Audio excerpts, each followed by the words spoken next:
রাত 2টা বেজে 2 মিনিট 4 সেকেন্ড। নোয়াখালীর মাইজাদি শহরের হাইওয়ে ধরে হাঁটছি।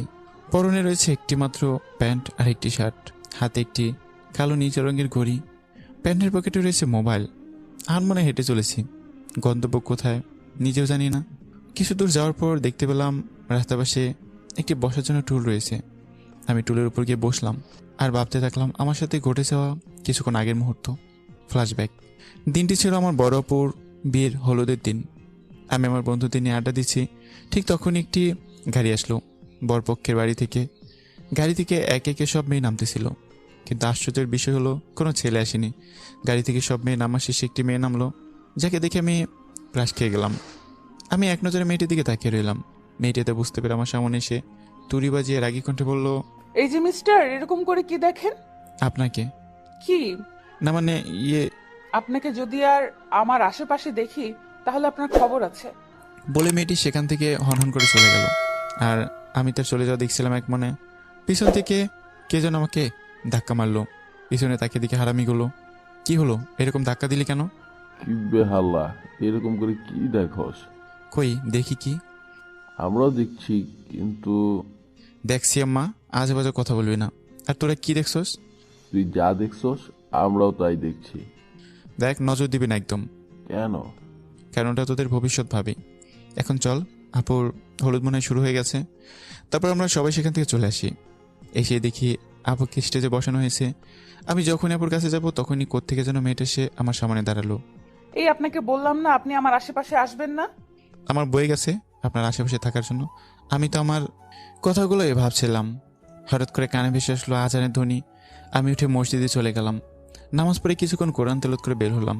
ঘড়ির দিকে তাকিয়ে দেখি 6টা বেজে 30 মিনিট। ক্ষুধাও লেগেছে, কিন্তু এত সকালে হোটেল বা রেস্টুরেন্টও খোলা পাবো না। তাই গন্তব্যহীন সামনের দিকে হাঁটা ধরলাম। কিছু দূর যাওয়ার পর চায়ের দোকান দেখলাম, তাই আমি সেখানে হেলান দিলাম, মামা এক কাপ চা দেন তো। বসেন, দিচ্ছি। তারপর দোকানদার চা দিল। আমি চায়ের সাথে এক প্যাকেট বিস্কুটও খেলাম। তারপর দোকানদারের চায়ের বিল দিয়ে সামনের দিকে হাঁটা ধরলাম। আমার মনে এখন শুধু একটাই ভাবনা, হাঁটছি গন্তব্যহীন রাস্তায়। তখন মাথার ভিতর শুধু একটা প্রশ্ন ঘুরপাক খাচ্ছে, কোথায় যাব, কী করব? এই প্রশ্ন মাথায় নিয়ে হাঁটছি আনমনে। ঠিক তখনই মনে পড়লো আমার ছোট আব্বুর কথা। তাদের সাথে আমার পরিবারে কোনো যোগাযোগ নেই, কিন্তু কেন নেই সম্পর্কটা সেটা আব্বুকে জিজ্ঞেস করলে এড়িয়ে যেত। কিন্তু আমার সাথে তাদের যোগাযোগ আছে। তাদের বাড়ি হচ্ছে ভোলায়। আমি সেখানে যাওয়ার সিদ্ধান্ত নিলাম। যেভাবে সেই কাজ, একটা বাসের টিকিট কেটে নিলাম লঞ্চঘাট পর্যন্ত যাওয়ার জন্য। কিছুক্ষণ পর গাড়িটা ছেড়ে দিল, আর আমি আবার ডুব দিলাম অতীতের স্মৃতিগুলোতে। চলুন আবার চলে যাই সেই ফ্ল্যাশব্যাকে। আমার বয়ে গেছে আপনার আশেপাশে ঘুরঘুর করার জন্য। আমি তো আমার বোনের কাছে যাচ্ছি। কে আপনার বোন? আপনার যার গায়ে হলুদ দিতে এসেছেন সে। কি? আপনি আপুর ভাই? কেন, কোনো সন্দেহ আছে নাকি? না। তারপর সেখান থেকে চলে আসলাম আপুর কাছে। আপুর গায়ে হলুদ প্রায় শেষের দিকে। সবাই অনেক মজা করছে, আর আমি এক ধ্যানে সেই মেয়েটার দিকে তাকিয়ে আছি। হঠাৎ কে যেন আমার গালে আলতো করে হাত রেখে কিছুটা লাগিয়ে দিল। হাত দিয়ে দেখি হলুদ। আমার মাথায় রাগ তো চরম পর্যায়ে চলে গেল। রেগে গিয়ে, কোন শালারে? আর বলতে পারলাম না। পিছনে ফিরে একজনকে দেখে আমার রাগটা একেবারে পানি হয়ে গেল। সে আর কেউ নয়, সেই মেয়েটি। মেয়েটা হাসি দেখে আরো বেশি মুগ্ধ হয়ে যাচ্ছি তার প্রতি। তখন মেয়েটি বলল, কি তারপরে কি? না কিছু না। তা আপনি এখানে কি করছেন? সবাই মজা করছে, সেখানে চলেন। না, আমার সেসব ভালো লাগে না। তাহলে আমার দিকে তাকিয়েছিলেন কেন? কই, আমি আপনার দিকে তাকিয়েছিলাম? সে যাই হোক, আমি নাদিয়া, আপুর বর, আমার কাজিন। আমি নাহিদ, বাকিটুকু আপনি জানেন। হুম। আমরা কি ফ্রেন্ড হতে পারি? এই তো সুযোগ তোমার সাথে প্রেম করার। অবশ্যই, কিন্তু তুমি করে বলতে হবে। হুম। তারপর শুরু হলো আমাদের বন্ধুত্ব। আর দেখতে দেখতে আপুর হলুদ শেষ, আর বরপক্ষে সবাই চলে গেছে। পরের দিন দেখতে দেখতে আপুর বিয়েটাও হয়ে গেল। আপুর সাথে আমি গেলাম তার শ্বশুরবাড়ি। অবশ্য আমি আসতাম না যদি নাদিয়া না থাকতো। আপু শ্বশুরবাড়ি এসে যে যার মতো চলে গেল। এখন শুধু আমি আর নাদিয়া আছি। আমি মনে মনে ভাবছি এই সুযোগে প্রপোজ করবো নাদিয়াকে। নাদিয়া, চল আমরা একটু বাহির থেকে ঘুরে আসি। চল, পাশে একটা ছোট্ট নদী আছে, সেখানে যাব। তারপর আমরা চললাম নদীর দিকে, এবং কিছুক্ষণ পরে পৌঁছে গেলাম। নদীর পাড়ে সুন্দর ঠান্ডা বাতাস বইছে, আর কিছুটা দূরে একজন ফুল বিক্রি করছে। নাদিয়া, আমি একটু আসি, তুমি বসো। তাড়াতাড়ি এসো। এই যাবো আর আসবো। সেখান থেকে চলে আসলাম ফুলের দোকানের কাছে, আর একটা ফুল নিয়ে চলে আসলাম নাদিয়ার কাছে। গিয়ে নাদিয়া সামনে হাঁটু গেড়ে বসে পড়লাম। কি দিয়ে শুরু করবো জানি না। তোমাকে যেদিন প্রথম দেখেছি সেদিন তোমাকে ভালো লাগে। তারপর যখন তোমার সাথে বন্ধুত্ব করে কথা বলি সেখানেও ভালো লাগে। কিন্তু তুমি চলে যাওয়ার পর তোমার সাথে কথা বলতে না পেরে কীরকম লাগছিল তা আমি নিজেও জানি না। তখন বুঝতে পারি আমি তোমাকে ভালোবেসে ফেলেছি। দেবী কি তোমাকে ভালোবাসার সুযোগ, দেবী কি তোমার হাতে হাত রেখে চলার সুযোগ, দেবী কি তোমার বাচ্চার বাবা হওয়ার সুযোগ। পরিশেষে বলতে চাই I love you, I love you Nadia. Do you love me? আমিও তোমাকে গতকালকে দেখার পরে ভালো লাগে। সে ভালো লাগা থেকে কখন যে তোমাকে ভালোবেসে ফেলি তা আমি জানি না। I love you Nahid. তারপর আমি নাদিয়াকে নিজের বাহুরে আবদ্ধ করে নিলাম। সেখানে আমরা আরও কিছুক্ষণ সময় কাটালাম। তারপর বাড়িতে চলে আসলাম। বাড়িতে এসে আমি অনুভব করলাম কে যেন আমাকে পাশ থেকে ধাক্কা দিচ্ছে। তাকে দিকে বাসের কন্ট্রাক্টর। মামা চলে এসেছি, নেমে পড়ুন। গাড়ি থেকে নেমে চলে আসলাম লঞ্চ ঘাটে। সেখান থেকে ভোলার একটা টিকিট নিলাম। অনেক হয়তো ভাববেন আমার কাছে টাকা আসলো থেকে। আসলে আমার বিকাশে 15,000 টাকা আছে, সেখান থেকে খরচ করতেছি। ঘড়ির দিকে তাকিয়ে দেখি 10টা বেজে 27 মিনিট, আর 2 মিনিট পরেই লঞ্চ ছাড়বে। তাই আমি উঠে পড়লাম আর গিয়ে নিজের সিটে বসলাম। কিছুক্ষণ পর লঞ্চ ছেড়ে দিল। সে ছুটে চলছে তার গন্তব্যে, আর আমি ছুটে চলছি গন্তব্যহীন রাস্তায়। কিছু দূর যাওয়ার পর মাথার ভিতর উকি দিল আমার অতীত, তাই আবারও রুখ দিলাম। আমরা দুজন নদীর পাড়ে আরও কিছুক্ষণ থেকে চলে আসলাম বাড়িতে। বাড়িতে এসে নাদিয়া আমাকে একটা রুম দেখিয়ে দিল। আমি সে রুমে চলে গেলাম, আর নাদিয়া নিজের রুমে গেল। আমি রুমে গেলাম ফ্রেশ হতে। ফ্রেশ হয়ে বের হয়ে দেখি নাদিয়া রুমে। তাকে দেখে আমি চিৎকার দিতে যাব, তখনই সে আমার মুখ চেপে ধরলো, কারণ আমার পরনে ছিল একটা টাওয়াল। এই চিল্লাবে না।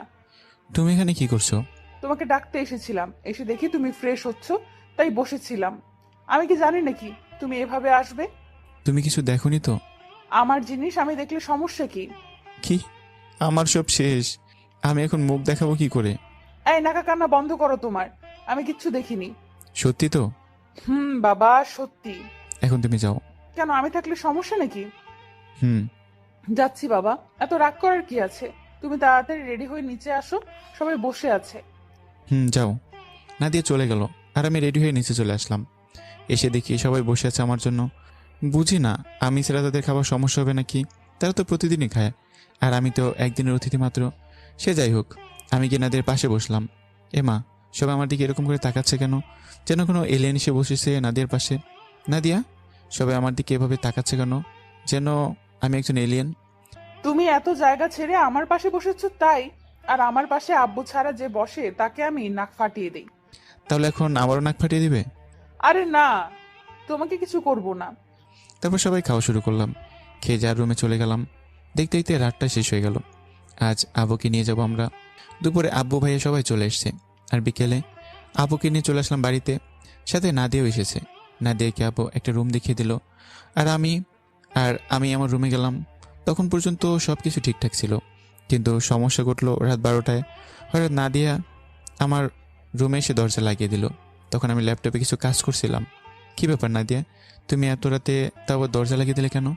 নাদিয়া কোনো কথা না বলে এসে আমাকে জোরে ধরে কান্না করে দিল, আর বলতে লাগলো, তুমি আমাকে মাফ করে দাও। কি ব্যাপার, তুমি কান্না করছো কেন? নাদিয়া কোনো কথা না বলে তার হাতের উপর থেকে জামা ছিঁড়তে লাগলো, আর জোরে জোরে চিৎকার করে বলতে লাগলো, বাঁচাও। বাড়ির সবাই প্রায় ঘুমিয়ে গেলেও কিন্তু নাদিয়া চিৎকার শুনে সবাই দৌড়ে আসলো আমার রুমে, আর এসে দরজা ধাক্কাতে লাগলো। নাহিদ, কি হয়েছে? দরজা খোল। আমার তো মুখ দিয়ে কোনো কথাই বেরোচ্ছে না। নাদিয়া দড়িকে দরজা খুলে দিল। সবাই ভিতরে আসলে নাদিয়া আপুকে জোরে ধরে কান্না করে দিল। ভাইয়া নাহিদ আমাকে। আর বললো না। আব্বু এসে আমার গালে কষিয়ে কয়েকটা থাপ্পড় মেরে দিল। তুই আমার ছেলে এই কাজ করতে পারলি? আব্বু, বিশ্বাস করো, নাদিয়া মিথ্যা বলছে। কে মিথ্যা বলছে? নাদিয়ার তার চোখের পানি কি মিথ্যা? তার গায়ের আসল কি মিথ্যা? তোকে তো আমার ভাই হিসাবে পরিচয় দিতেও লজ্জা করছে। বিশ্বাস করো ভাইয়া। তোর ওই অপবিত্র মুখে ভাইয়া বলে ডাকবি না। আপু, তুমি অন্তত আমাকে ভুল বোঝো না। আপু কোনো কথা বলছে না। তুই আজকে এই মুহূর্ত থেকে এই বাড়ি ছেড়ে চলে যাবে, আর কখনো যেন তোকে এই বাড়িতে না দেখি। কি বলছো আপু? বাড়ি ছেড়ে চলে যাবে মানে? তাহলে নাইট থাকবো কোথায়? আমি ঠিকই বলছি। কি হলো, তুই এখনো যাচ্ছিস না কেন? নাকি গাড় ধাক্কা দিয়ে বের করে দিব? তা লাগবে না, আমি নিজেই চলে যাচ্ছি। আর একটা কথা, তোমরা আমাকে বিশ্বাস করলে না, একদিন সত্যিটা অবশ্যই জানতে পারবে। কিন্তু আমাকে তো আর পাবে না সেদিন। আমি যাওয়ার আগে নাদিয়ার কাছে গিয়ে বললাম, কি দোষ করেছিলাম নাদিয়া? তোমাকে ভালোবেসে শুধু দোষ হয়ে থাকে যদি, তাহলে সেদিন বললেন কেন? আর তুমি আজকে আমাকে যে মিথ্যা অপবাদটা দিলে, তার জন্য তোমাকে একদিন পস্তাতেই হবে। এখন থেকে এই মনে তোমার জন্য ভালোবাসা থাকবে না, কেবলমাত্র ঘৃণা থাকবে। ভালো থেকো। তারপর সেখান থেকে শুধু আমার মোবাইলটা নিয়ে চলে আসলাম। সে বাড়ির কিছুই নেই, কারণ যে বাড়ির মানুষ আমাকে বিশ্বাস করতে পারে না সে বাড়ির কোনো কিছু আমার দরকারও নেই। অতবার বাড়ি থেকে বাইরে হয়ে আসলাম। তারপরে সব কিছু তো আপনারা জানেনই। এই ছিল আমার অতীত। আমি লঞ্চের শিক ধরে দাঁড়িয়েছি, আর তখন আমার মনে পড়ল আপুর কথা। আর আবুকে ফোন দিলাম। প্রথমবার দিলে ধরেনি, দ্বিতীয়বার দেওয়ার সাথে সাথেই ধরলো। আসসালামু আলাইকুম আপু। ওয়ালাইকুম আসসালাম। কেমন আছো আপু? ভালো, তোর? যেরকম থাকার কথা বলে কান্না করে দিলাম, আর আপু কান্না করে দিল। আবু তুমি বিশ্বাস করো আমি এরকম একটা কাজ করতে পারি? আমার তোর উপর পর্যাপ্ত বিশ্বাস আছে। তুই এরকম কোনো কিছুই করতে পারিস না ভাই, তুই বাড়ি চলে আয়। না আপু, আমি সে বাড়িতে যাব না। সে বাড়িতে আর তার ছেলেকে বিশ্বাসই করে না। আচ্ছা আপু, আমি কি নাদিয়া আপুকে ভালোবেসে ভুল করেছিলাম? না, তোর কোনো ভুল নেই। আর আমার মনে হয় নাহিদা তোকে ইচ্ছে করে এসব করছে। সে যেভাবে হোক আমাকে আর তোমরা পাবে না। চলে যাব বহুদূর, যেখানে থাকবে না কোনো বিশ্বাসঘাতক, যেখানে থাকবে না কোনো দর্শক নামক ব্যক্তি। ভালো থেকো আপু, আর যদি পারো তোমার এই ভাইকে ক্ষমা করে দিও। আবুকে আর কিছু বলতে না দিয়ে কলটা কেটে দিলাম। কিছুক্ষণ পর লঞ্চ ফিরল ইলিশিয়া ঘাট, এবং সবাই আস্তে আস্তে নেমে পড়লো, সাথে আমিও। এবং একটা গাড়ি নিয়ে চলে আসলাম ছোট আবুর বাড়ির সামনে। বাড়ি দিকে অবশ্যই আমি অবাক হলাম না, কারণ আমি আরও একবার এসেছিলাম। অবশ্যই বাড়ির সবার অগোচরে কলিং বেল চাপ দেওয়ার কিছুক্ষণ পর ছোট আম্মু দরজা খুলে দিল। ছোট আম্মু আমাকে দেখে জড়িয়ে ধরলো। কি রে নাহি, আজ এতদিনের পর আমাদের কথা মনে পড়লো? আসলে আম্মু মনে তো পড়ে প্রতিদিনই, কিন্তু আসতে পারি না। আজ একটা মিথ্যা অপবাদ নিয়ে এসেছি তোমাদের বাড়িতে। ছোট আম্মুকে আমি আম্মু বলেই ডাকি, কারণ আমার আম্মু নেই। আর আম্মু আমাকে তাদের ছেলেদের মতোই ভাবে। আর আম্মুর 4 ছেলে। আম্মু তো আমার কথা শুনে অবাক। মিথ্যে অপবাদ মানে? বলবো সব, আগে তো ভিতরে যেতে দাও, নাকি বাইরে দাঁড় করিয়ে রাখবে? হুম। তারপর আম্মু ভিতরে নিয়ে গেল। আমি রুমে চলে আসলাম আর ফ্রেশ হয়ে শুয়ে পড়লাম। আর শোয়ার সাথে সাথেই ঘুমের দেশে পাড়ি দিলাম, কারণ অনেক ক্লান্ত ছিলাম। তাই শোয়ার সাথে সাথে ঘুম চলে আসে। রাতে আম্মু এসে খাবার জন্য ডেকে গেল। আমিও চলে আসলাম নিচে, দেখি সবাই আছে, মানে ছোট আব্বু আর আমার 2 ভাই। আর ঢাকায় 2জন এসকর কোম্পানিতে চাকরি করে, আর একজন লন্ডনে তাদের ব্যবসা সামলায়, সাথে তার বউ আছে। আসসালামু আলাইকুম ছোট আব্বু। কি খবর তোর? ভালো, তোমার? ভালো। শুনলাম তুই নাকি কি মিথ্যা অপবাদ নিয়ে বাড়ি থেকে বাহির হয়েছিস। হুম। সবটা বল। তারপর আমি তাদের সবটা বললাম। তুই কোনো চিন্তা করবি না, তোর এই আম্মু তোর পাশে আছে সব সময়। আচ্ছা ছোট আব্বু, তোমাদের সাথে আমার পরিবারের কোনো যোগাযোগ নেই কেন? আব্বুকে জিজ্ঞেস করলে এড়িয়ে যায়। বলবো, আজ তোকে সব বলবো, আগে খাবারটা খেয়ে নি। তারপর আমরা সবাই খাবার খেয়ে সবাইকে বসলাম। ছোট আব্বু, এবার বলো। তখন আমি সবেমাত্র অনার্স প্রথম বর্ষে পড়ি। একদিন আমি রাস্তা দিয়ে যাচ্ছি, তখন দেখি কয়েকজন বখাটে ছেলে রাস্তায় একটা ডিস্টার্ব করছে। আমি তাদের কাছে গেলাম। যারা তাকে ডিস্টার্ব করছিল তারা আমার পাড়ার। তারা আমাকে দেখে দৌড়ে চলে গেল। আর তোর আম্মুর সাথে আমার সেদিনে পরিচয় হয়। তাকে আমার খুব পছন্দ হয়েছে, তার সাথে বন্ধুত্ব করে ফেলি। পরে জানতে পারি সে আমার সাথে একই ডিপার্টমেন্টে পড়ে। আমাদের বন্ধুত্ব খুব ভালো চলছিল, কিন্তু এই বন্ধুত্ব থেকে আমরা একে অপরকে কখন যে ভালোবেসে ফেলেছি তা আমরা নিজেরাও জানি না। তো আমাদের প্রেম ভালোই চলছিল, কিন্তু হঠাৎ করে একদিন তোর আম্মু এসে বলে তাকে নাকি বাড়ি থেকে বিয়ের জন্য চাপ দিচ্ছে। তখন আমি তোর আব্বুকে জানাই, কিন্তু তারা কিছুতে রাজি ছিল না, কারণ তোর আব্বু প্রেম ভালোবাসাতে বিশ্বাসী ছিল না। পরিবার যখন মেনে না নিল, তখন আমি আর তোর আম্মু বিয়ে করার সিদ্ধান্ত নেই, এবং সিদ্ধান্ত মোতাবেক আমরা সেদিন বিয়েও করে ফেলি। তারপর যখন আমরা দুজন বাড়িতে গেলাম, তখন আমাদের দুজনকে কেউই মেনে নেয়নি। অবশ্যই ভাবি মানে তোর আম্মু মেনে নিয়েছে, কিন্তু একজনের মেনে নেওয়াতে আর কি যায় আসে? যে মেনে নিলে সবকিছু ঠিক হয়ে যাবে সে তো মেনে নেয়নি, সে ছিল তোর আব্বু। তোর আব্বুর উপর কেউ কথা বলতে পারতো না। অতঃপর তোর আব্বু আসাদের দুজনকে বাড়ি থেকে বের করে দেয়, আর বলে আমার সাথে তার কোনো সম্পর্ক নেই, সে জানবে তার কোনো ভাই নেই। আমরা দুজন বাড়ি থেকে চলে আসি, নেমে পড়ি আমাদের জীবন যুদ্ধে। অবশ্যই তোর আম্মু তার বাড়িতেও গিয়েছিল, তারাও মেনে নেয়নি। তারপর থেকে শুরু করি আমাদের নতুন জীবন, নতুন অধ্যায়।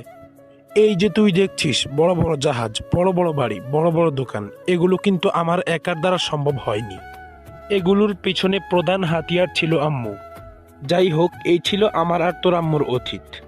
কেন আমরা বাড়ি ছাড়া হয়েছি, কেন আমার সাথে তোর আব্বুর কোনো যোগাযোগ নেই। হয়েছে, এবার যে যার রুমে যা, রাত অনেক হয়েছে। হ্যাঁ, সবাই যে যার রুমে চলে গেলাম। আমি আমার রুমে এসে ভাবতে লাগলাম আমি দেশে আর থাকবো না।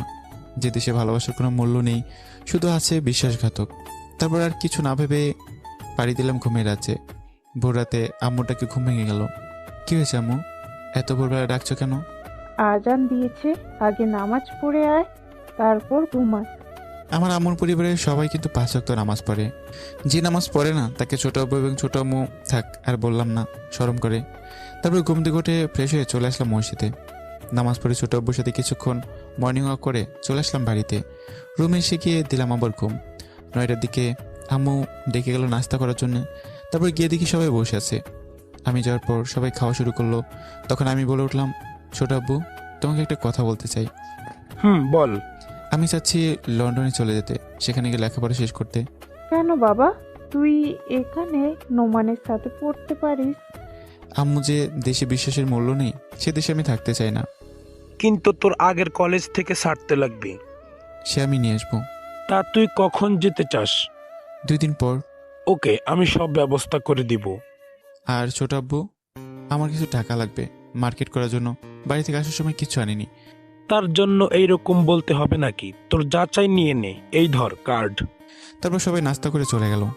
আর আমি নোমানকে বললাম রেডি হয়ে তাকে নিয়ে মার্কেটে যাব, কারণ আমি এখানে কিছুই চিনি না। আমরা দুজন মার্কেটে চলে আসলাম আর মার্কেট করে আসলাম বাড়িতে। দেখতে দেখতে দিনটা শেষ হয়ে গেল। আর পরের দিনকে আমি আমার ছাড়পত্র নিয়ে আসলাম নোয়াখালী থেকে। স্যার অবশ্য দিতে চাইনি, কিন্তু আমার সমস্যার কথা বলার পর দিয়ে দিল। আজ আমি চলে যাব নিজের জন্মভূমি বাংলাদেশ ছেড়ে, কিন্তু আমার কোনো দুঃখ হচ্ছে না। যাওয়ার আগে আম্মুর কাছে দোয়া চেয়ে নিলাম। নাহিদ, তুই সেখানে গিয়ে তোর ভাইয়া এবং ভাবির সাথে থাকবি। আমি তাদের বলে দিয়েছি, তারা তোকে নিতে আসবে এয়ারপোর্টে। আর নিজের যত্ন নিবি, আর ভালো করে পড়াশোনা করবি। তুমি শুধু দোয়া করো আম্মু। আমার দোয়া সব সময় তোর সাথে আছে। আমার কপালে একটা চুমু দিল। মায়ের চুমুর স্পর্শ পেয়ে কখন যে চোখ দিয়ে দুপোটা ননাচল গড়িয়ে পড়লো বুঝতে পারিনি। ওই বোকা ছেলে, কাঁদছিস কেন? জান, আম্মু মারা যাওয়ার পর আমাকে কেউ এরকম আদর করেনি, তাই তো খুশিতে চোখের জল গড়িয়ে পড়লো। আমি কি তোর আম্মু না? তুমি তো হচ্ছে আমার দ্বিতীয় আম্মু। কপালে একটা চুমু দিয়ে বললাম। তারপর সবার থেকে বিদায় নিয়ে চললাম লঞ্চ ঘাটে। অবশ্য টিকিট ছোট বাগি কেটে রেখেছিল। লঞ্চ চলছে ঢাকার উদ্দেশ্যে, আর আমরা চলে আসলাম ঢাকাতে। আপনারা হয়তো ভাবলেন আমরা কেন, কারণ আমার সাথে ছোট আব্বু এসেছে এয়ারপোর্ট পর্যন্ত যাওয়ার জন্য। তারপর আমরা একটা গাড়ি করে চলে আসলাম ঢাকা হজরত শাহজালাল আন্তর্জাতিক বিমানবন্দরে। কিছুক্ষণ পর মাইকে অ্যানাউন্সমেন্ট হচ্ছে, ঢাকা টু লন্ডন বিমান যাত্রীদের যাওয়ার জন্য বলছে। বিমানটি কিছুক্ষণ পর টেক আপ করবে, তাই যে যার সিটে গিয়ে বসে পড়ুন। আমিও বাকিদের মতো ছোট আব্বুর থেকে বিদায় নিয়ে চলে আসলাম। কিছুক্ষণের ভিতর বিমান টেক আপ করলো এবং দীর্ঘ 7 ঘন্টা জার্নির পর এসে পৌঁছালাম লন্ডনের মাটিতে। এয়ারপোর্টের ভিতরে সকল কাজ সেরে বাইরে চলে আসলাম। বাইরে আসার পর দেখলাম কিছু দূর ভাই এবং ভাবি দাঁড়িয়ে আছে। আমি তাদের কাছে চলে গেলাম। আমাকে দেখা মাত্র ভাই এসে আমাকে জড়িয়ে ধরলো। কিরে, কেমন আছিস? আলহামদুলিল্লাহ, তুমি? আলহামদুলিল্লাহ। বাব্বা, ভাই কি বিয়ে ভাবিকে ভুলে গেছে? আরে ভাবি, তোমাকে কি বলা যায়? তুমি হচ্ছে আমার লক্ষ্মী ভাবি। হয়েছে, তোমাদের ঢং দেখলে বাঁচি না। আমি কি ঢং করছি? হয়েছে, আর রাগ করতে হবে না। এখন চলো যাওয়া যাক। আমরা গাড়ি নিয়ে চলে আসলাম বাড়িতে। বাড়িটা বড় না হলেও সৌন্দর্যের দিক দিয়ে কোনো অপূর্ণতা রাখেনি তারা। 2 তলা বিশিষ্ট বাড়ি তাদের। আমরা গাড়ি থেকে নেমে বাসার ভিতরে ঢুকে গেলাম। আমাকে 2 তলা একটা রুম দেখিয়ে দেওয়া হলো। আমি রুমে গিয়ে ফ্রেশ হয়ে বিছানায় গায়ে এলিয়ে দিলাম। ক্লান্ত তাকে কিছুক্ষণের মধ্যে পাড়ি দিলাম ঘুমের রাজ্যে, কিন্তু বেশিক্ষণ ঘুমোতে পারিনি, কারণ ভাবি এসে ডেকে গেল খাবারের জন্য। তারপর আমি উঠে নিচে আসলাম, দেখি ভাইয়া বসে আর ভাবি খাবার সাজাচ্ছে। আমি গিয়ে ভাইয়ের পাশে একটা চেয়ার টেনে বসে পড়লাম। তারপর সবাই খাওয়া শুরু করলাম। তখন ভাইয়া বলে, নাহিদ, এখন তুই কি করবি ভাবছিস? পড়াশোনা শেষ করব। তোর সম্পর্কে আব্বু আমাকে সব বলেছে। দুঃখ করিস না, জীবন মানে সংগ্রাম। জীবনে এমন অনেক বাধা আসবে, তাই বলে কখনো পিছু পা হবি না, তাহলে সেখানে তুই জীবিত থেকেও মরে যাবি। কখন যে চোখ বেয়ে দুপোটা জল গড়িয়ে পড়েছে বুঝতে পারিনি। আসলে ভালোবাসার মানুষের কাছ থেকে এরকম কিছু হলে পৃথিবীর কোনো মানুষ তা মেনে নেবে না। এই বোকা ছেলে, কাঁদছিস কেন? অতীতের কথাগুলো উপরে উঠছে।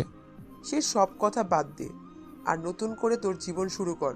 মনে কর, নাদিয়া নামে কোনো মেয়ে তোর জীবনে ছিল না। আমি সব আবার নতুন করে শুরু করব, কিন্তু নাদিয়া কি বলতে পারবো কিনা জানি না। আচ্ছা ভাবি, ভালোবাসা কি এরকম কষ্ট হয়? তা জানি না, কিন্তু তুই যদি আমাকে তোর বোন মানিস, তাহলে তুই নাদিয়া নামে সেই মেয়েকে আর মনে করবি না। তা হবে। এক বোনকে হারিয়ে এখন আরেক বোনকে পেয়েছি, তার কথা কি অমান্য করা যায়? এই তো লক্ষ্মী ছেলে। নাহিদ, তোকে কালকে এখানকার কলেজে ভর্তি করে দিব, তৈরি থাকিস। হুম। আর এই নে, এটা রাখ, যখন যা প্রয়োজন তা নিবি। তারপর খাবার খেয়ে যে যা রুমে চলে গেলাম। রাতে ভাইকে নিয়ে একটু শপিং করতে গেলাম, কারণ আমি এখানকার কিছুই চিনি না, তাই শপিং শেষে বাড়িতে চলে আসলাম। দেখতে দেখতে রাতটা শেষ হয়ে গেল। সকালে ঘুমিয়েছিলাম, তখন ভাবি এসে ডাক দিল ঘুম থেকে ওঠার জন্য। ভাবি, আর একটু ঘুমায় না? না, কয়টা বাজে সেদিকে তোমার খেয়াল আছে? কয়টার বাজবে? 6টা কি 7টা? কি 6টা 7টা বাজে?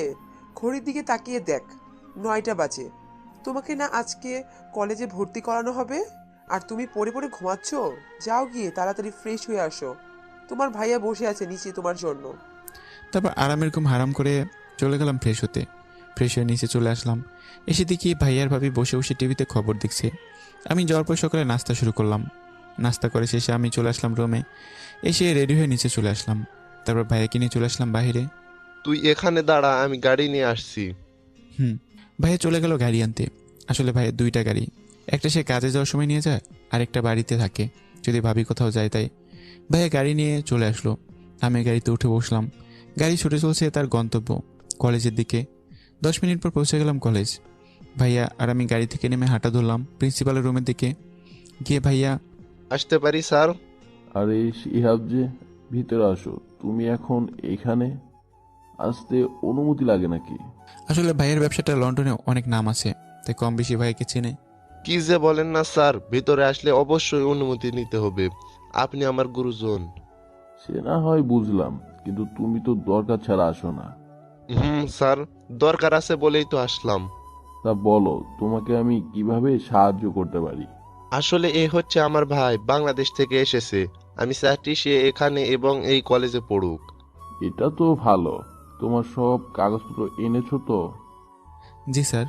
সেগুলো দাও, আর এখানে একটা স্বাক্ষর করো। হ্যাঁ স্যার। তারপর আমি কাগজটাতে স্বাক্ষর করে দিলাম এবং স্যারকে দিলাম। তা তুমি কি আজকে থেকে ক্লাস করবে? না স্যার, কালকে থেকে আসবো।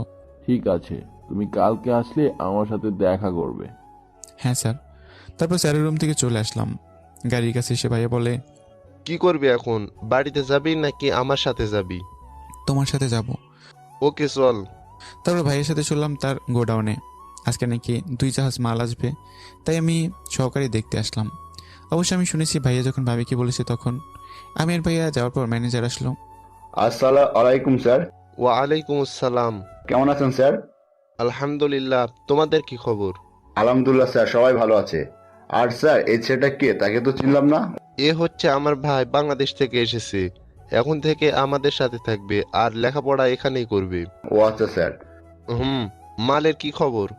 ভালো স্যার, আরো কিছুক্ষণের ভিতরে সব মাল নামানো শেষ হয়ে যাবে। কয় জাহাজ এসেছে মাল? 2 জাহাজ স্যার। ওকে, আপনি মাল নামানো শেষ হলে বাকি কাজগুলো সেরে ফেলবেন। Okay sir. তারপর আমি আর ভাইয়া বাড়িতে চলে আসলাম। এসে আমি আমার রুমে গেলাম। দুপুরে ভাবি ডেকে গেল খাবার জন্য। আমি চলে গেলাম নিচে। তারপর সবাই খাওয়া শুরু করলাম। কি নাহিদ, আজকের দিন কিরকম কাটলো? ভালো ভাবি। তো কি করবি এখন? কি আর করব, পড়াশোনা করবার পাশাপাশি একটা জব করব। কি, তুমি জব করবে? মানে কি? তোমার কোনো জব করার প্রয়োজন নেই। ভাবি, তোমার পড়াশোনার নিজের খরচ চলবে কিভাবে? আমরা কি তোমার কেউ না যে আমরা তোমার খরচ চালাতে পারবো না? কিন্তু ভাবি। কোনো কিন্তু নয়, তুই শুধু আমার কথা মানবে। কেন, আমরা তোমার কেউ হই না যে আমাদের কথা শুনবে না? আচ্ছা ঠিক আছে। তারপর খাবার শেষ করে সবাই টিভি দেখতে বসলাম। তখন আমি বলি, ভাবি চলো না আজকে কোথাও থেকে ঘুরে আসি। চল, আমরা আজকে কোথাও থেকে ঘুরে আসি। চলো।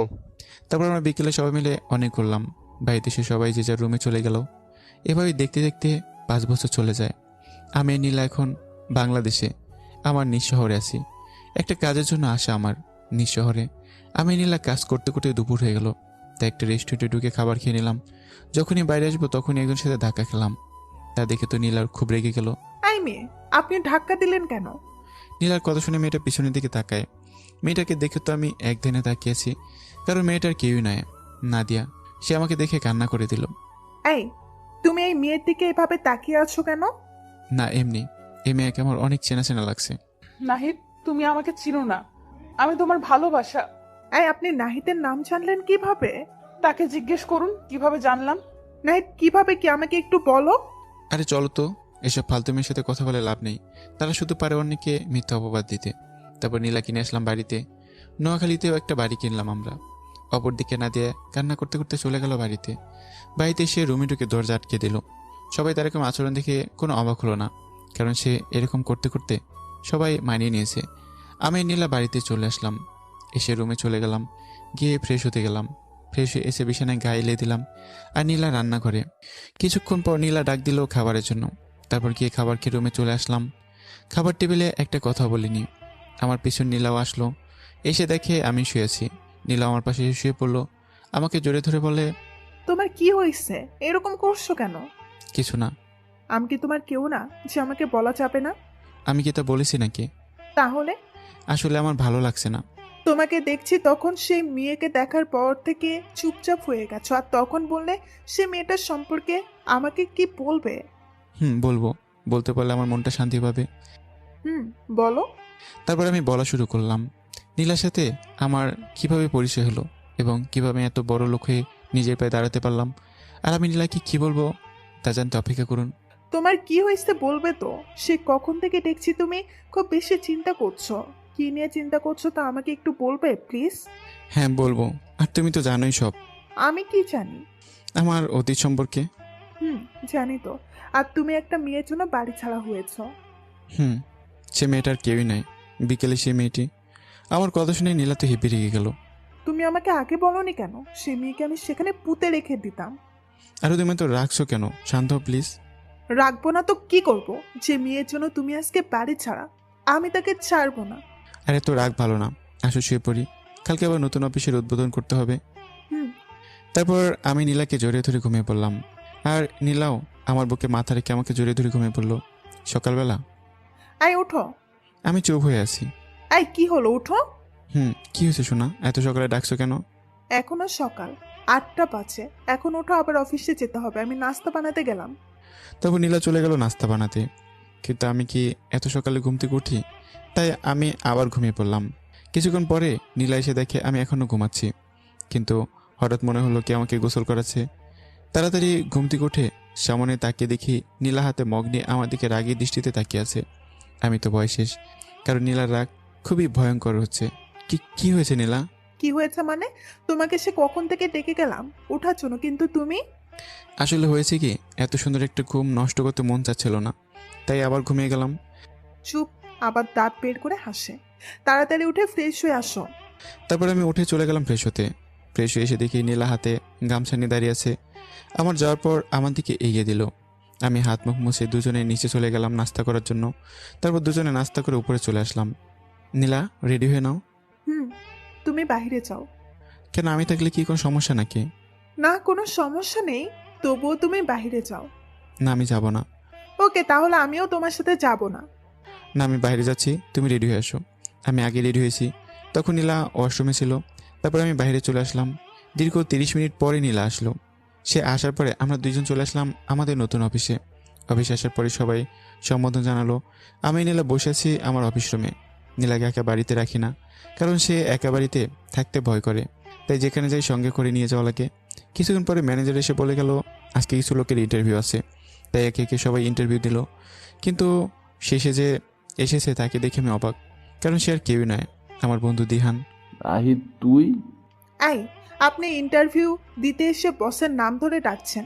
আপনি তো খুব বেয়াদব দেখি। নীলা থামো, ও আমার ছোটবেলার বন্ধু। আগে বলবে না? তুমি বলতে দিয়েছো? দোস্ত, তোকে আজকে কত বছর পরে দেখলাম। চলো কোথায় গিয়ে কথা বলি। তারপর আমরা তিনজন চলে আসলাম একটা পার্কে। দিহান, আব্বুর কি খবর রে? তার আর খবর, তুই চলে যাওয়ার পর থেকে কি রকম যেন হয়ে গেছে। আপু আর ভাইয়া নিশ্চয় বিয়ে করেছে। তার একটা মেয়ে আছে। ভালো। এতক্ষণ নীলা আমাদের সব কথা শুনছিল। নাহিদ, চলো না আমরা গিয়ে তাদের দেখে আসি। চল।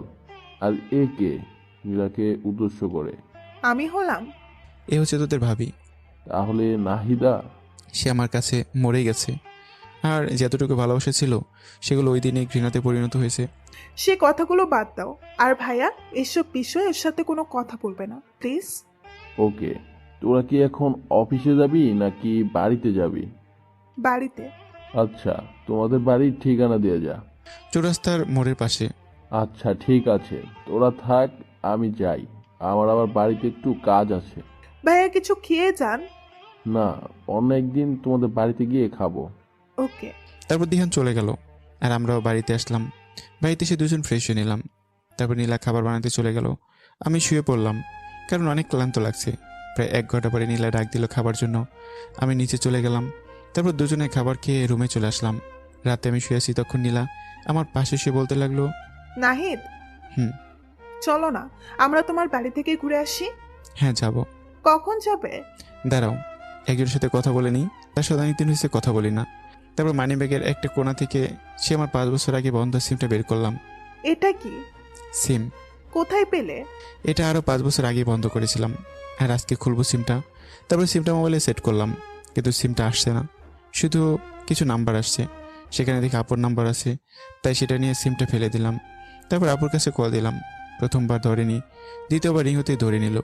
হ্যালো, কে বলছেন? আপুর কণ্ঠ শুনে চোখ দিয়ে দুপুরটা অশ্রু ছড়িয়ে পড়লো। তা বুঝতে পারিনি। কি হচ্ছে, কথা বলছেন না কেন? আমি চুপ হয়ে আছি। এই, কথা বলে বলেন, তা না হলে ফোন রাখি। আপু। নাহিদ, কান্না করে দিয়েই ফোনের এই পাশ থেকে বোঝা যাচ্ছে। তুই কোথা ভাই, একবার বল। আমি তোর কাছে আসছি। জানিস ভাই, তোকে ছাড়া এক মুহূর্ত ভালো থাকতে পারি না। আব্বু কিরকম আছে? ভালো নেই, শুধু তুই একবার বাড়িতে আয়।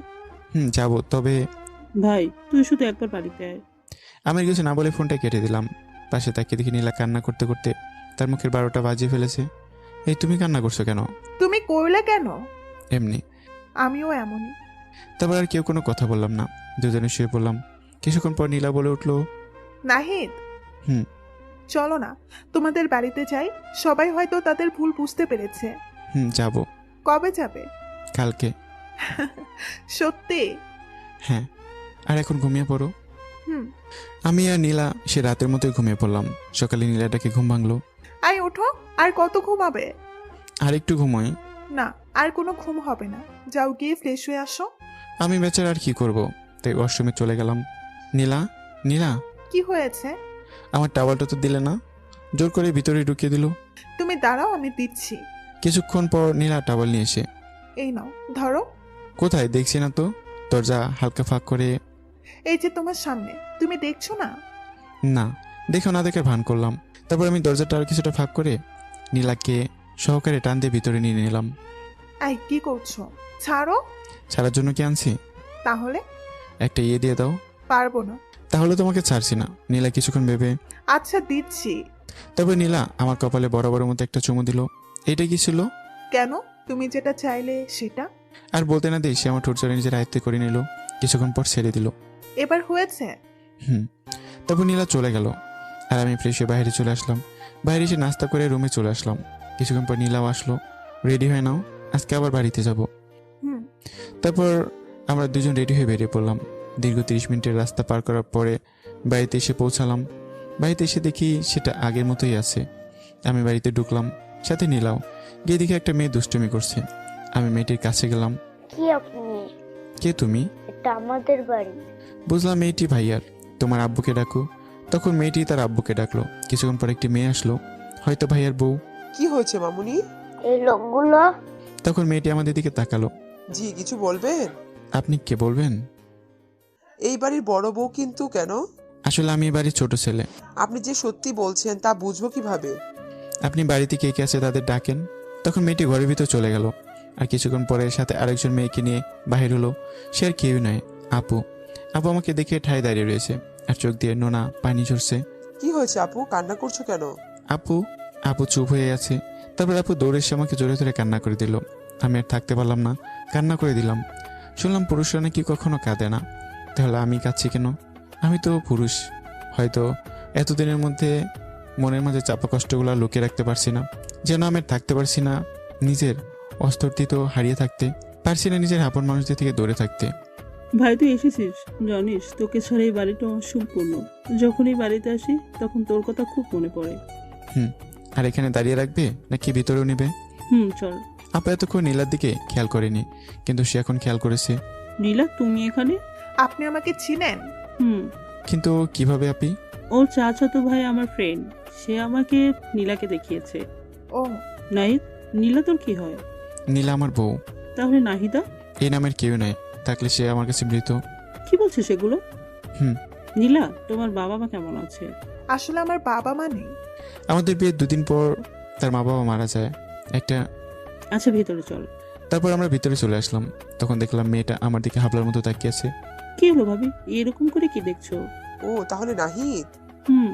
এ কে? চিনলাম না। ভাইয়ের বউ। আর এই মেয়েটা? ভাইয়ের মেয়ে। তারপর আমি মেয়েটাকে কোলে তুললাম। মামনি, তোমার নাম কি? আমার নাম হাবিবা। বাহ, খুব সুন্দর নাম তো। তুমি খুব পচা। তুমি আমাদের ছেড়ে এতদিন কোথায় ছিলে? এই তো আমি চলে এসেছি, আর যাব না। আব্বু কোথায় আর ভাইয়া? আব্বু বাজারে গেছে আর ভাইয়া অফিসে। আমি আব্বু এবং ভাইয়াকে বলে দিয়েছি তারা চলে আসবে কিছুক্ষণের মধ্যে। ও, তাহলে আমি রুমে যাই। তারপর আমি নীলাকে নিয়ে রুমে চলে আসলাম। রুমটা যেরকম রেখে গিয়েছিলাম সেরকমই আছে। মনে হচ্ছে যে কেউ প্রতিদিন গোছগাছ করে রুমটাতে। নীলাও রুমটাকে ঘুরে ঘুরে দেখছে। তোমার রুমটা তো খুব সুন্দর। হুম। আরো সুন্দর হতো যদি কিছু পুতুল থাকতো। হুম, তোমার কাছে তো শুধু পুতুল, বাড়ি শুধু রুমটাতেই পুতুল দিয়ে ভরিয়ে রেখেছো। কিন্তু আমার মনে খটকা লাগছে। কি? রুমটা যেভাবে রেখে গিয়েছিলাম সেরকমই আছে, কোনো পরিবর্তন হয়নি, বরং আরো গোছানো আছে। কিন্তু কে করবে? কেউ কি আমার রুমে ঢুকবে না? সে পরে দেখা যাবে। হুম। কিছুক্ষণ পরে আপু এসে ডেকে গেল। আব্বু আর ভাই এসেছে, তাই আমি আর নীলা নিচে চলে গেলাম। কিরকম আছিস? যেরকম থাকার কথা সেরকমই আছি। বাবা, তুই আমাকে মাফ করে দে। আমি না বুঝে তোর উপরে হাত তুলেছি, বাড়ি থেকে বের করে দিয়েছি। আব্বু কি করছো? তোমার উপর আমার কোনো রাগ নেই। নাহিদ, তুই আমাকেও মাফ করে দে, আমরা সত্যিটা না জেনে তোকে। থাক ভাইয়া, তোমরা যা করছো ঠিকই করছো, কিন্তু আমি তাকে কখনো ক্ষমা করব না, যার জন্য আমি বাড়ি ছাড়া হয়েছি। না দেয়া ইচ্ছে। থাক, তার সম্পর্কে আমি আর কিছু শুনতে চাই না। এই মেয়েটা কে? তোমার বৌমা। কিছুক্ষণ পরে আমরা দুপুরে খাবার খেয়ে নিলাম, সব আমার পছন্দের খাবার। আব্বু, আমি বিকেলে চলে যাব। কেন? তুই মনে হয় আমাদের ক্ষমা করিসনি। তোমাদের ক্ষমা আমি আরো আগেই করেছি, কিন্তু তুমি ছোট আব্বুকে এই বাড়িতে আনো, তাহলে আমি এই বাড়িতে থাকবো। তোমরা এই বাড়ি থেকে বাহির করে দেওয়ার পর তারাই ছিল আমার পরিবার, তাই আমি যদি সবার সাথে থাকি তাহলে সমস্যা কোথায়? আর তারা হয়তো প্রেম করে বিয়ে করেছে, তো কি হয়েছে? আচ্ছা আব্বু, তুমি আম্মুকে কিরকম ভালোবাসো? অনেক ভালোবাসি, তাকে ছাড়া আমি অসম্পূর্ণ ছিলাম। তাহলে ছোট আব্বু কি দোষ করেছে? আম্মুকে ছাড়া তো সেও অসম্পূর্ণ। তুমি যদি ছোট আব্বুকে ক্ষমা করে এ বাড়িতে নিয়ে আসো, তাহলে আমি এ বাড়িতে থাকবো। ওকে, তাই হবে। ওকে কালকে বল আসতে। ওকে। তারপর আমরা সবাই খাবার শেষ করে রুমে চলে আসলাম। আমাদের পিছে পিছে আপি আসলো। নাহিদ, তোর সাথে নীলার পরিচয় হলো কিভাবে? তারা তো লন্ডনে থাকতো। আমি এতদিন লন্ডনে ছিলাম, আর সেখানে পরিচয় হয় আমাদের কলেজে। কিভাবে পরিচয় হলো বল না প্লিজ। আচ্ছা শোনো তাহলে, ফ্ল্যাশব্যাক। আজকে আমার কলেজের প্রথম দিন, তাই রেডি হয়ে নিচে চললাম। ভাবি আমার দিকে তাকিয়ে আছে। কি হয়েছে ভাবি, এভাবে তাকিয়ে আছো কেন? তুমি এগুলো কি পড়ছো? তো কি হয়েছে? তোমার কি আর জামা নেই যে এগুলো পড়ছো? পুরো খ্যাতের মতো লাগছে। ভাবি, আমার ওরকম করে চলবে দিন? আমি নিজের পায়ে দাঁড়াতে পারবো? আর এখন ওগুলো পড়তে ভালো লাগে। আমাদের কি টাকা কম আছে নাকি যে তুমি এগুলো পড়বে? ভাবি প্লিজ। আচ্ছা, আমি না হয় মানলাম, তোমার ভাইয়া? তাকে আমি ম্যানেজ করে নেব। আচ্ছা, নাস্তা করে নাও। তারপর আমরা দুজনে নাস্তা করে নিলাম। ভাইয়া সকালে চলে গেছে, কি জানি কাজ আছে। আমি চলে আসলাম কলেজের উদ্দেশ্যে। একটা ট্যাক্সি নিয়ে চলে আসলাম কলেজে। ট্যাক্সি থেকে নেমে ভাড়া দিয়ে কলেজের ভিতরে ঢুকলাম। অনেক বড় কলেজ, গতকালকে ঠিকমতো দেখিনি, তাই আজকে চারদিকে ঘুরে ঘুরে দেখে নিলাম। প্রিন্সিপাল বলেছে তার সাথে দেখা করতে প্রথমে, তাই চলে আসলাম তার রুমের সামনে। মেয়ে কামিং স্যার। আরে নাহিদ, আসো। আমি ভিতরে গেলাম। তা কেমন আছো? আলহামদুলিল্লাহ স্যার। ক্লাস তো শুরু হয়ে গেছে, চলো তোমাকে ক্লাসে নিয়ে যাই। জি স্যার। স্যার আমাকে ক্লাসরুমে নিয়ে গেল। স্যারকে দেখে সবাই দাঁড়িয়ে গেল। সবাই কেমন আছো? ভালো স্যার। তা যে জন্য আসা, এ হচ্ছে তোমাদের নতুন সহপাঠী, বাংলাদেশ থেকে এসেছে। সবাই তার সাথে বন্ধুত্ব করে নিও। Okay sir. তারপর স্যার চলে গেল আর আমি গিয়ে নিজের সিটে বসলাম। অবশ্য পিছনের দিকে সিটটা খালি ছিল, কেউ আমার কাছে আসছে না আমার পোশাক দেখে। তা আমার জন্য ভালো হলো। আমি আমার পুরনো স্মৃতিগুলো ভুলতে তাহলে বেশি চাপ নিতে হবে না। দেখতে দেখতে সেদিনের মতো ক্লাস শেষ হয়ে গেল। আমার কোনো বন্ধু হয়নি, আর আমি বানাতেও চাই না। তারপর বাড়িতে চলে আসলাম। এসে কলিং বেল চাপ দিয়ে ভাবি এসে দরজা খুলে দিল। তা আজকে প্রথম দিন কিরকম কাটলো? ভালো ভাবি। ভাই আসেনি? না, চলে আসবে কিছুক্ষণের মধ্যে। ও তুমি কি ফ্রেশ হয়ে নাও? হুম। আমি আমার রুমে চলে আসলাম, এসে ফ্রেশ হয়ে নিলাম। কিছুক্ষণ পরে ভাবি সে ডাক দিল খাবার জন্য। খাবার টেবিলে। তা কিরকম হলো প্রথম দিন? ভালো। খাবার খেয়ে রুমে চলে আসলাম। বিকেলে ভাবি আমি একটু আসছি। কোথাও যাচ্ছ? ঘরে ভালো লাগছে না, তাই কোথাও থেকে একটু ঘুরে আসি। আচ্ছা যাও, তাড়াতাড়ি চলে এসো। আমি চলে আসলাম রাস্তায়। সামনে নাকি একটা পার্ক আছে, তাই সেখানে চলে আসলাম। কিছুক্ষণ ঘুরে বাইরে আসলাম। আসবো না কেন? সেখানে সব কাপল আর আমি সিঙ্গেল, তাই থাকলাম না। রাস্তা দিয়ে হাঁটছি, তখন কিছু একটার সাথে ধাক্কা খেলাম। তাকে দেখি আমার বন্ধু আরিফ। আরিফ তুই এখানে? আমি এখানে। কিন্তু কিভাবে? কি আমি কিন্তু তোকে আজকে সকালে দেখেছি। কিন্তু কিভাবে? আমি আজকে সকালে কোথাও যাইনি। তাহলে কলেজে গিয়েছিলি মনে আছে? হুম। আমিও সেই কলেজেই পড়ি, আর তোকেও সেখানে দেখেছি, কিন্তু তুই এখানে কেন?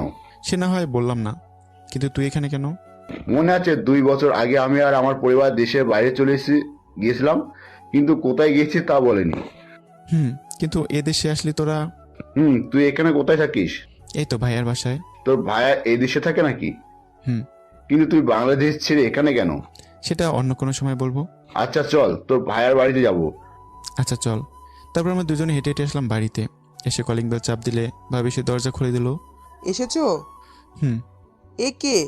ও আমার বন্ধু। তারা আরো আগে এখানে চলে আসে। ও, ভিতরে আসো। আমরা দুজনে ভিতরে গেলাম। ভাবি আমি ওকে নিয়ে আমার রুমে যাচ্ছি। আচ্ছা। আমরা দুজন রুমে চলে আসলাম। কিরে, এ তোর ভাইয়া বিয়ে করলো কোন দিন? তোদের আমার ছোট আব্বুর কথা বলছিলাম, মনে আছে? ও, এ হচ্ছে আমার ছোট আব্বুর বড় ছেলে আর তার বউ। তারপর আমরা আরো কিছুক্ষণ কথা বলে আরিফ চলে গেল, আর আমি মোবাইল নিয়ে বসলাম। একটা নতুন অ্যাকাউন্ট খুললাম। কিছুক্ষণ পরে ভাবি ডেকে গেল খাবার জন্য। চলে গেলাম খাবার টেবিলে। তা প্রথম দিন কিরকম কাটলো কলেজের? ভালো। খাবার খেতে খেতে আরো কিছু কথা বলে রুমে চলে আসলাম। দেখতে দেখতে রাত তো চলে আসলো। সকালে উঠে ফ্রেশ হয়ে নাস্তা করে বেরিয়ে পড়লাম কলেজের উদ্দেশ্যে। অবশ্য আজকে আর খেত সেজে আসিনি। একজন সাধারণ মানুষ যেরকম চলে সেইভাবে এসেছি। আমরা কলেজে গেট দিয়ে ঢুকতে যাব, তখন দেখি একদল মেয়ে একটা ছেলেকে কান ধরে উঠবোস করাচ্ছে। আমি তার কথায় কান্না দিয়ে চলে আসলাম তাদের সামনে। মেয়েগুলো দল থেকে একটা মেয়ে। এই, তোর সাহস কি করে হয় আমাদের কাজে বাধা দেওয়ার? এই নীলা, দেখছো মালটাকে? তখন পিছনে বাইকে বসে থাকা একটা মেয়ে আমার দিকে তাকায়। মেয়েটা অসম্ভব সুন্দরী, গায়ে আলতা রং, চোখ দুইটা হরিণের মতো, যে কেউ প্রথম দেখলে প্রেমে পড়ে যাবে। আমার ক্ষেত্রেও দ্বিতীয়টা হয়নি, কিন্তু আমাকে এসব করলে হবে না।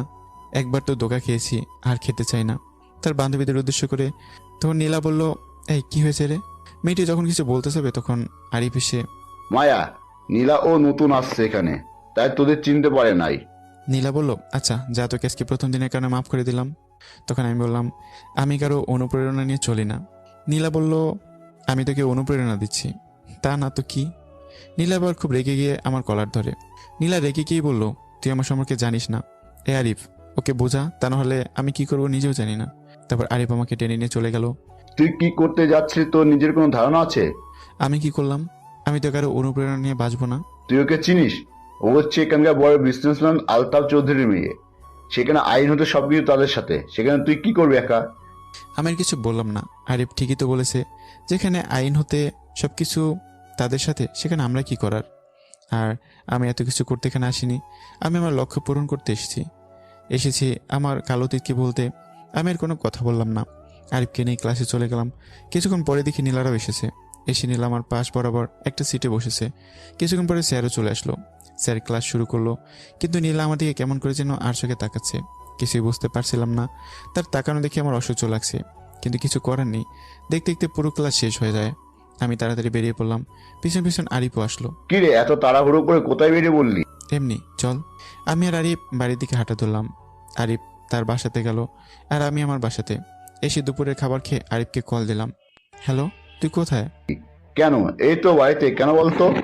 না, বাড়িতে ভালো লাগছে না, তাই কোথাও ঘুরতে যাবো ভাবছিলাম। আচ্ছা, আমি বের হচ্ছি, তুই বাড়ির সামনে এসে দাঁড়া। আমি রেডি হয়ে বাড়ির সামনে চলে আসলাম। কিছুক্ষণ পরে আরিফও চলে আসলো। তা কোথায় যাবি? আমি তো এখানকার কিছুই চিনি না, তাই তুই কোথাও নিয়ে চল। আচ্ছা চল, কিছু দূর একটা ছোট নদী আছে, সেখানে যাই। চল। আমরা দুজন চলে আসলাম নদীর পাড়ে। নদীর পাড়ে অনেক লোকজন, মনোমুগ্ধকর পরিবেশ, তার সাথে উপরে হালকা ঠান্ডা শীতল বাতাস, যে কারো মন কেড়ে নেবে। আমরা দুজন নদীর পা ধরে হাঁটছি। হাঁটতে হাঁটতে অনেকটা দূরে চলে এসেছি। আরও কিছু দূর যাওয়ার পরে দেখলাম নীলার মতো কেউ নদীর পাড়ে খেলা করছে। একেবারে ছোট বাচ্চাদের মতো। আমরা আরও শিওর হওয়ার জন্য আরও কিছুটা কাছে যাই, গিয়ে দেখি নীলা একা নয়, সাথে তার আর বান্ধবীরাও আছে। আমাদের দেখে দাঁড়িয়ে গেল। মায়া তুমি এখানে? মানে ঘুরতে আসলাম আর কি। আরিফের এতক্ষণ মনে হয় কোনো হুঁশই ছিল না, তাই তাকে ধাক্কা দিয়ে, এই তুই ওনার সাথে এরকম করে কথা বলিস কেন? সেটা তোকে পরে বলবো, চল। আমরা সেখান থেকে চলে আসলাম। এতক্ষণ নীলা আমাদের দিকে একদিনে তাকিয়েছিল, হুঁশ ফেলল তার বান্ধবীর ধাক্কায়। এই তোর কি হয়েছে? কই কিছু না তো। কিছু তো একটা হয়েছে। সে সকাল থেকে দেখছি তুই ছেলেটাকে দেখার পর থেকে কিরকম করে যেন তার দিকে তাকিয়ে থাকিস। আরে না কিছু না, চলো তো, ভালো লাগছে না। তারপর তারা চলে গেল নিজেদের বাড়িতে, আর আমরা চলে আসলাম নিজেদের বাড়িতে। দেখতে দেখতে সেদিন চলে যায়। পরের দিন সকালে ঘুম ভাঙলো ভাবি ডাকে। তারপর উঠে ফ্রেশ হয়ে নাস্তা করে কলেজে চলে আসলাম। কিছু দূর গিয়ে দেখি আরিফ দাঁড়িয়ে আছে। কিরে তুই কখন এলি? এই তো কিছুক্ষণ আগে। চল যাওয়া যাক। হুম। আমরা দুজনে কলেজে চলে এলাম। এসেই কালকের আবার কাহিনী, নীলার আবার আজকেও একটা ছেলেকে র্যাগিং করছে। তাই আমি সেখানে চলে গেলাম। আমার পিছন পিছন আরিফও আসলো। আপনাদের কি আর কোনো কাজ নেই? কলেজে আসলে শুধু ছেলে মেয়েদের র্যাগিং করা ছাড়া? আমার কথা শুনে তারা আমার দিকে তাকায়। এই তুই আজকে এসেছিস? তোকে তো আজকে। কি করছো? কি মায়া তুমি? কি করছে মানে? তুমি দেখছো এই ছেলেটা প্রত্যেক দিন আমার কাছে বাধা দেয়। আরে ও এখানে নতুন এসেছে, তাই সে সবকিছু বুঝে না। বুঝি না মানে? কালকে ভুল করেছে বলে আজকেও একই ভুল করবে, তাও আবার দ্বিতীয়বার ক্ষমা? আহ মায়া, যেতে দে না। ও নতুন এসেছে, তাই আমাদের সম্পর্কে সবকিছু জানে না। এটা তুই বলছিস? আমার তো বিশ্বাস হচ্ছে না। তোর কি শরীর খারাপ নাকি? আমি ঠিক আছি, আর চল তো, ক্লাসে যাব, ক্লাস শুরু হয়ে যাবে। তারা দুজনে চলে গেল, আর আমি আর আরিফও চলে আসলাম। কিছুক্ষণ পরে স্যারও চলে আসলো। দেখতে দেখতে সবগুলো ক্লাস শেষ হয়ে গেল, কিন্তু পুরোটা ক্লাসে নীল আমার দিকে কীরকম করে তাকাচ্ছিল, যা আমার কাছে অসহ্য লাগছিল। সে যাই হোক, আমি আর আরিফ চলে আসলাম বাইরে। চল আজকে আমাদের বাড়িতে যাবি। না রে, আজকে না, অন্য আরেকদিন যাব। তা বললে তো হবে না দোস্ত প্লিজ। তারপরে আরিফ আমাকে এক প্রকার জোর করে তার বাড়িতে নিয়ে আসে। বাড়িতে গিয়ে দেখি শুধু আন্টি আছে, আঙ্কেল অফিসে গেছে মনে হয়। আম্মু আম্মু দেখো কে এসেছে। কি রে, এত গরুর মতো চিল্লাস কেন? আর কে এসেছে? আম্মু তুমি আমাকে এটা বলতে পারলা? ঠিক আছে। আরে রাখ তোর প্যাচাল। আর কে এসেছে? তখন আমি সামনে গেলাম। নাহি, তুমি বসো, দাঁড়িয়ে কেন? না আন্টি, কোনো সমস্যা নেই। আরে বসো তো, আজ কত বছর তোমাকে দেখলাম। এখন বলো, তোমার বাড়ির সবাই কি রকম আছে? জানি না। সে কি, তুমি জানো না? মানে? সে একটা বড় কাহিনী, অন্য এক সময় বলবো। আচ্ছা ঠিক আছে। ওই আরিফ, ওকে তোর রুমে নিয়ে যা।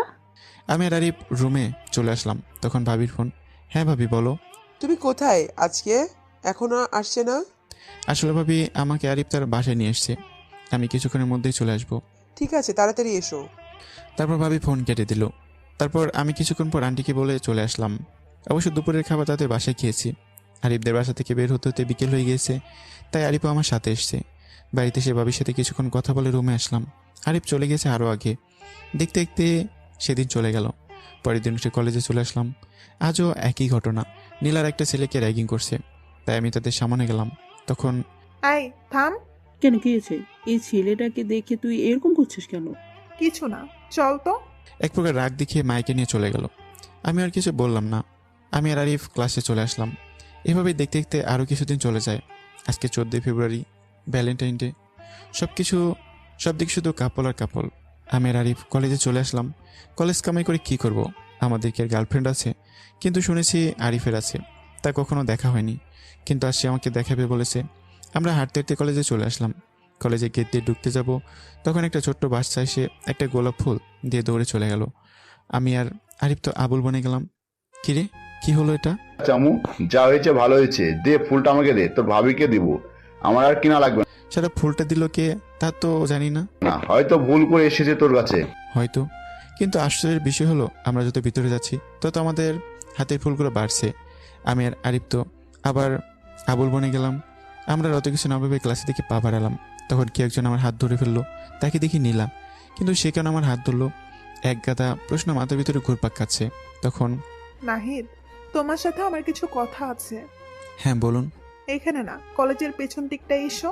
আমি তো মনে মনে হেভি ভয় পাচ্ছি, না জানি কি করে বসে, তবুও ভয় ভয়ে তার সাথে গেলাম।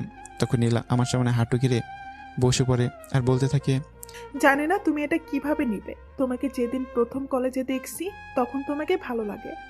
ভালো লাগে তোমার অ্যাটিটিউডকে, ভালো লাগে তোমার এই মিষ্টি কথাগুলো। সেদিনের পর থেকে তোমার কথা মনে পড়ে শুধু। ঠিকমতো ঘুমাতে পারি না, ঠিকমতো খেতে পারি না, শুধু তোমার কথা মনে পড়ে। মন শুধু তোমার সাথে থাকতে মন চায়, চাই শুধু তোমাতে মিশে যেতে। প্রথমে আমি এগুলো তোমার মনের অনুভূতি, ভালো লাগা মনে করেছিলাম, কিন্তু না, পরে দেখি এটা ভালোবাসাতে পরিণত হয়েছে। কখন যে তোমাকে আমার অজান্তেই ভালোবেসে ফেলেছি জানি না। দিবে কি তোমার জীবন সঙ্গী হতে? দিবে কি তোমার সাথে হাতে হাত রেখে বিকেলের ঠান্ডা হাওয়া অনুভব করতে? দিবে কি তোমার বাবুর আম্মু হতে? আমি দেখে এসেছি ছেলেরা মেয়েদের প্রপোজ করে, কিন্তু আমি তার উল্টো, আমি নিজেই তোমাকে প্রপোজ করছি। আমি আর কিছু বলতে পারবো না, তবুও আবার বলতে চাই, I love you, I love you so much. Do you love Nahid? আমি তো এতক্ষণ তার কথাগুলো শুনলাম, কিন্তু কি বলবো ভেবে পাচ্ছি না। তাই নীলা আবার বলল, কি হলো, কিছু বলো। দেখুন এটা হওয়ার না। কিন্তু কেন? আমার সাথে আপনার যায় না। আপনি কোথায় আর আমি কোথায়? আর আমার মতো ছেলেকে আপনি ভালোবাসতে যাবেনই কেন, যার কোনো পরিচয় নেই, নেই কোনো নিজস্ব অস্তিত্ব? আমার কিছু চাই না, তোমাকে চাই। না, এ হয় না, কারণ আমি একজন দর্শক। ধর্ষক মানে? শুনতে চান আমার অতীত? শুনতে চান কেন আমি অস্তিত্ব ছাড়া? বলো। তাহলে একটু অপেক্ষা করুন, আমি আরিফকে ডেকে আনি। আমি সেখান থেকে আরিফের কাছে চলে আসলাম। এসে দেখে আরিফ আর মায়া একসাথে, তাই তাদেরকে নিয়ে চলে আসলাম নীলার কাছে। কি রে, এবার টেনে আনলি কেন? তুই শুনতে চাইছিলি না আমি কেন এখানে, কেন আজ নিজের ফ্যামিলি আর নিজের মাতৃভূমি ছেড়ে এদেশে?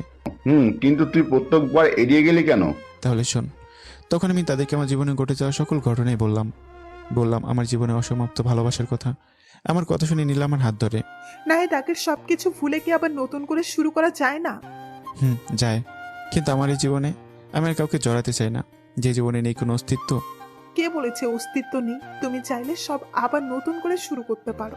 আমি তোমাকে ছাড়া বাঁচবো না নাহিদ। সরি, এ হবার নয়। তাই তুমি আমার থেকে ভালো কাউকে পাবে, তাকে নিয়ে তুমি তোমার জীবন নতুন করে শুরু করো। আমার সাথে তুমি সুখী হবে না। আমার কাউকে চাই না, শুধু তোমাকে চাই। আর আমি কারোর সাথে সুখী হব না শুধু তোমাকে ছাড়া। সরি, আমি পারবো না আপনাকে আমার জীবনের সাথে জড়াতে। নাহিদ, তোমাকে না পেলে আমার এই জীবন রাখবো না। তোমাকে না পেলে এই জীবনের কোনো মূল্য নেই। তুমি আমার রাগ সম্পর্কে কোনো ধারণা নেই। বলে নীলা কাঁদতে কাঁদতে চলে গেল।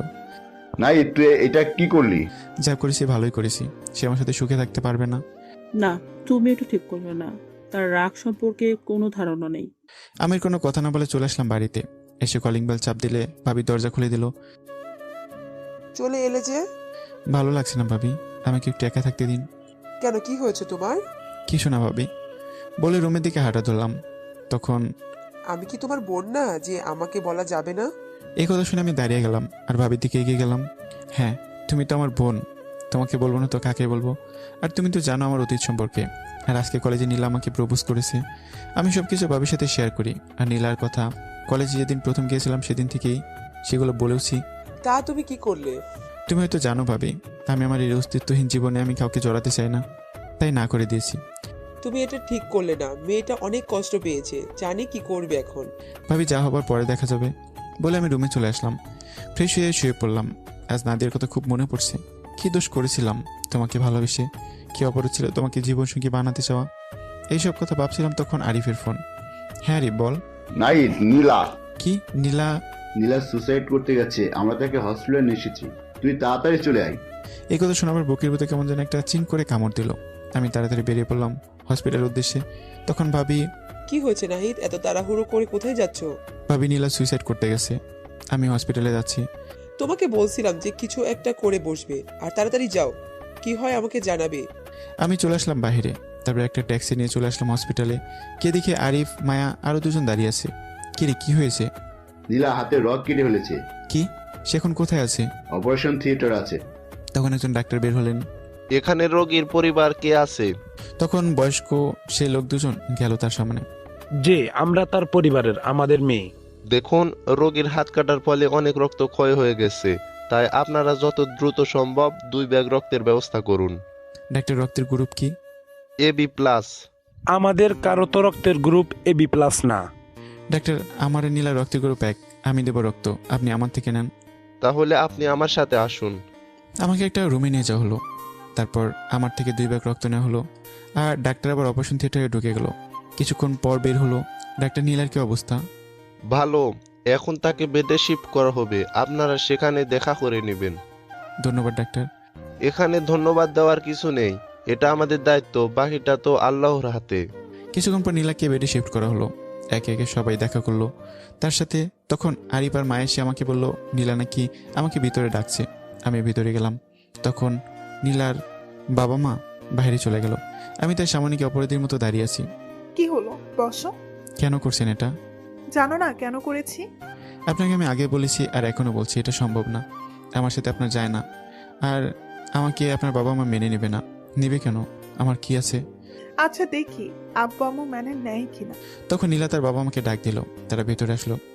আব্বু আম্মু, আমি একটা ছেলেকে ভালোবাসি, তার নিজের কিছু নেই, নেই কোনো নিজস্ব অস্তিত্ব, তাকে কি তোমরা মেনে নেবে? মা, আমরা তোর জন্য সব করতে পারবো। তুই যখন তোর নিজের জীবন সঙ্গী তুই নিজেই বেছে নিয়েছিস, তাহলে সেখানে আমরা আর কি বলবো, আমরা রাজি। আমি জানি তোমরা মেনে নিবে, কিন্তু ওই হাতারামটা মেনে নিচ্ছে না। দেখুন আঙ্কেল, আমি এটা করতে পারবো না। আর নীলা আমার থেকে ভালো কাউকে পাবে। আমার আর কাউকে চাই না, শুধু তোমাকে চাই। দেখুন আমি পারবো না। তুমি যদি এখন আমাকে বিয়ে না করো তাহলে আমি নিজেকে শেষ করে দিব। দেখুন পাগলামি করবেন না। কেউ আমার কাছে আসবেন না, আসলে এক্ষুনি আমি নিজেকে শেষ করে দিব। নাহিদ আমি তোমাকে শেষবারের মতো বলছি, আমাকে মেনে নাও। কি বলবো ভেবে পাচ্ছি না। বাবা, তোমার কাছে আমার মেয়ের প্রাণ ভিক্ষা চাচ্ছি, তুমি নীলাকে মেনে নাও। আঙ্কেল আপনি কি করছেন? আপনি আমার গুরুজন, আর আমি এই সিদ্ধান্ত একা নিতে পারবো না। আমার ভাইও ভাবি আছে, তাদের সাথে আলাপ করতে হবে। তুমি ঠিকানা দাও, আমি এক্ষুনি যাব। আমি তাদেরকে ঠিকানা দিয়ে দিলাম, তিনি চলে গেলেন। আপনি কিন্তু এটা ঠিক করছেন না, জোর করে ভালোবাসা পাওয়া যায় না। কি আপনি আপনি করছো? তুমি করে বলো, আর আমি দেখে নিব তুমি আমাকে ভালো না বেশি কোথায় যাবে। তখন কোত্থেকে যেন আরিফ আর মায়া এসে, নাই, তোর নীলাকে মেনে নেওয়া দরকার। তোরা নতুন করে সব শুরু কর, অতীত ভেবে কি হবে? আমি কিছু বলছি মনে মনে, ঠিকই তো, অতীত ভেবে কি হবে?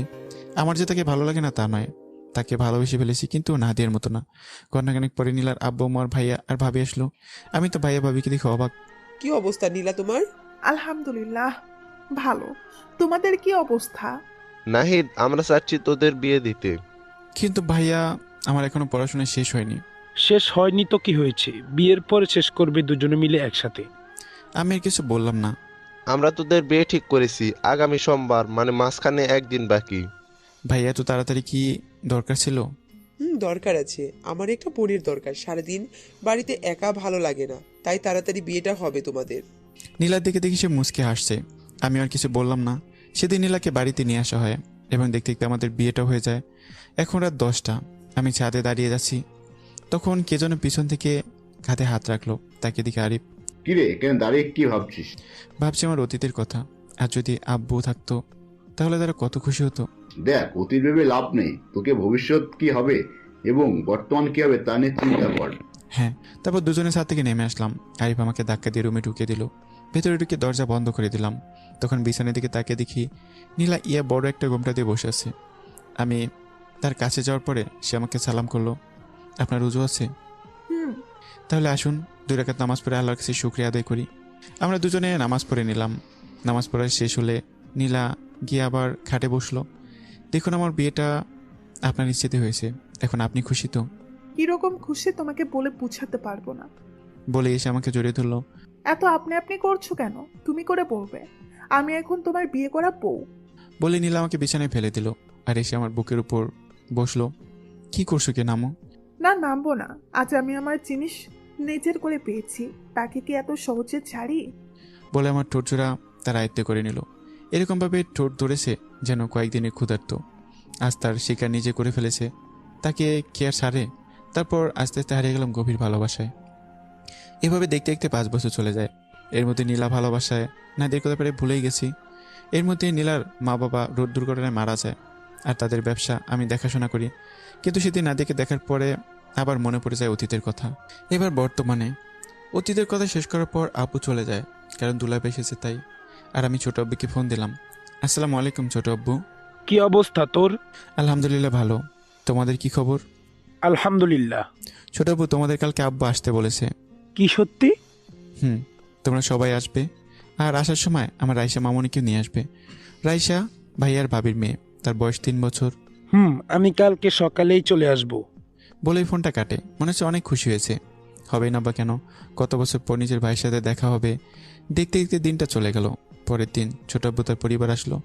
আমি, নীলা, আব্বু গিয়ে তাদের লঞ্চ ঘাট থেকে নিয়ে আসলাম। অবশ্য আব্বু তাদের কাছে ক্ষমা চেয়েছে। আমরা বাড়িতে চলে আসলাম। দুপুরে খাবার শেষে আমি নীলা ঘুমিয়ে পড়লাম।